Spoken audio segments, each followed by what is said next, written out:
How to drive a bike.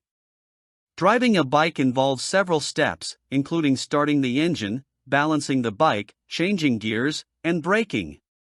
Here is a step-by-step guide on how to drive a bike.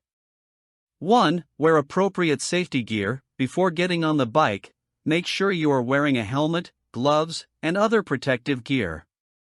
This will help keep you safe in case of an accident. 2. Mount the bike. Stand next to the bike, hold the handlebars with both hands, and swing your leg over the seat to straddle the bike.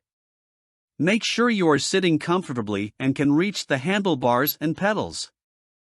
3. Start the engine. Insert the key into the ignition and turn it to the on position.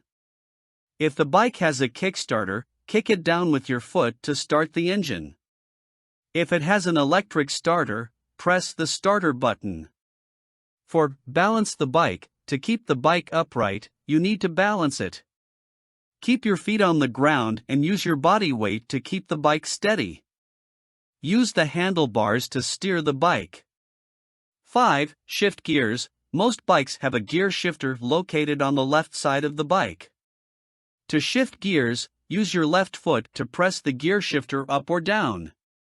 Start in first gear and shift up as you gain speed. 6. Accelerate. To move forward, release the clutch slowly while twisting the throttle with your right hand. As you gain speed, continue to shift gears to go faster. 7. Brake. To slow down or stop, squeeze the brake lever on the right handlebar or press down on the rear brake pedal with your right foot. Use both brakes together to stop quickly. 8. Practice. Driving a bike takes practice. Start in a quiet, open space with no traffic and gradually build up your speed and confidence. Remember to always follow traffic rules and regulations when driving a bike, and be aware of your surroundings to stay safe on the road.